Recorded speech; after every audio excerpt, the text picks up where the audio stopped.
Depuis l'abolition de l'esclavage, la Guadeloupe a connu des migrations diverses, africaines, palestiniennes, indiennes, mais aussi japonaises. Elles ont permis le développement de la société industrielle locale.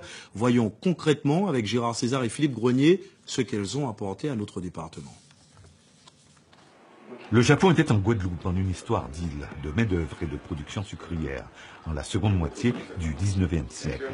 En ce temps-là, il n'était plus question d'esclavage, mais de travailleurs engagés et rémunérés. Et d'Arboussier, fleuron industriel des Antilles, abrita des ouvriers, hommes et femmes, venus de Chine, du Congo, de Madère, d'Indochine, mais aussi du Cap-Vert et du Japon. Ça s'est fait au 19e siècle, quand le Crédit foncier colonial a pris la décision de faire venir des Japonais pour la culture de la canne. Alors ces Japonais ne sont pas restés très longtemps, ils sont restés une année en tout, parce que leur séjour a été quand même assez agité en Guadeloupe. Mais ça n'a pas empêché que quand même quelques traces sont restées de leur séjour. Ces Japonais asiatiques, il est vrai, ont eu du mal à s'adapter à d'autres cultures et d'autres races que la leur. C'est ainsi que la concurrence salariale s'était installée sur le site industriel, prit naissance les premiers conflits et les premières grèves. De ce fait,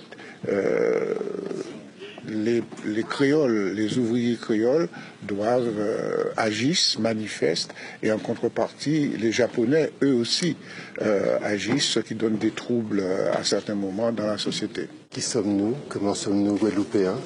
D'où venons-nous, nous les Guadeloupéens? C'est le sens de l'exposition d'Arboussier au cœur des migrations et le sens de ces conférences que nous offrons tous les vendredis pour parler de ces voyageurs qui étaient des migrants à leur époque et qui sont arrivés en Guadeloupe et sont aujourd'hui toujours en Guadeloupe pour nombre d'entre eux et sont la société guadeloupéenne que nous formons.